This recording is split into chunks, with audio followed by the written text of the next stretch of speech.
বাড়ির কাছে আমার নাক কানে কাটালো। দিদি একটু শান্ত হও দিদি, একটু সবুর করো দিদি। মহিন যখন কথা দিয়েছে একটা বিদ করবে, আজ আমিও এর শেষ দেখে ছাড়ব। ওই মহেন্দ্র মুখুজ্জের কুমোর আজ ভাঙবে।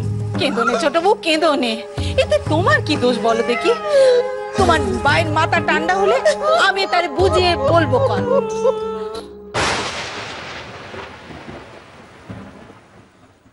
বালি, এখন কি হবে?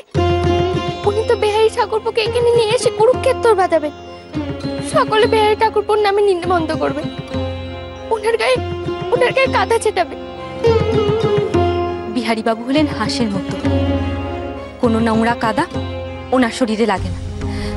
তুই কিচ্ছু চিন্তা করিস না বালি, তোর বিহারী ঠাকুরপুর কিচ্ছু হবে না, কেউ ওনাকে ছুঁতেও পারবে না। উনি যা করেছেন একদম ঠিক করেছেন। ঠিক করেছেন? উনি তো সুরভের মুখের দিকে একবারটি চেয়েও দেখেননি। একজনকে না দেখে কি করে আপত্তি করতে পারেন? উনি কেন এমনটা করলেন কে জানে। উনি যদি একবার সুরভের মুখের দিকে তাকিয়ে দেখতেন তাহলে হয়তো রাজি হয়ে যেতেন। সবাই তো স্বামীর মতো দ্বিচারই নয় রে বালি। সুন্দর মুখ দেখলেই যে পুরুষের মধু খাওয়ার শখ হয় তাদের আমি ঘেন্না করি। আমি জানি বালি, বিহারী বাবু কেন এই মেয়েটির মুখের দিকে তাকান, কারণ বিহারী বাবু মনে মনে একমাত্র আমাকেই ভালোবাসেন, আমাকে। তুমি কি ভাবছো বালি? বেহারি ঠাকুরপো হেনস্থা হবেন সে কথাই ভাবছো, তাই না? ওনাকে কেউ হেনস্থা করতে পারবে না, উনি কোনো অন্যায় করেনি। আর সেটা সবার সামনে সত্যি কথা বলে প্রমাণ করে দেবেন। সত্যি কথা বলে? মানে কি সত্যি কথা বালি? আজ তিনি সকলের সামনে আমাকে স্বীকার করে নেবেন বালি।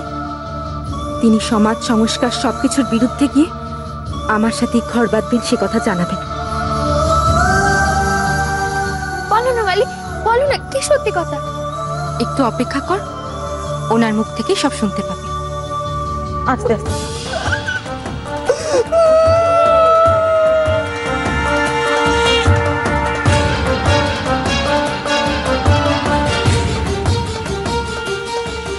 না ছোট কাকিমা, তোমার মনে যা যা প্রশ্ন আছে বিহারীকে করে ফেলো।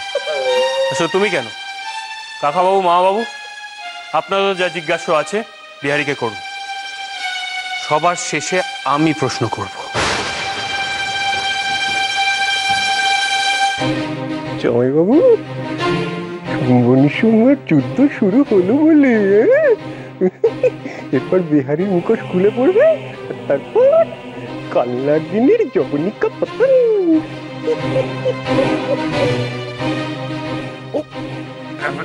ইয়ে মানে বিহারী, ইয়ে হয়েছে কি? মানে করছেন আপনি? উনি কষ্ট করে বলতে পারছেন না কথা।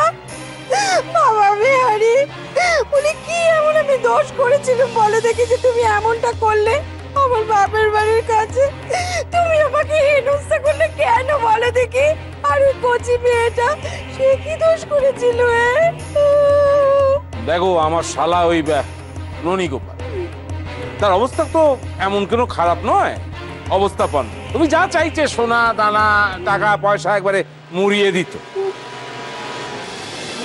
তাছাড়া তোমার যা ছন্ন ছাড়া অবস্থা, তুমি তো চাইলেই সব পেতে। তোর যদি মেয়ে অপছন্দই হয়েছিল তাহলে তো পরে আমাদের জানাতে পারতিস।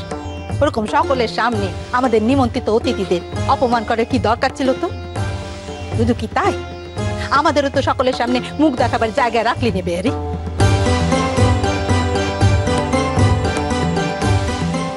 আচ্ছা বিহারী,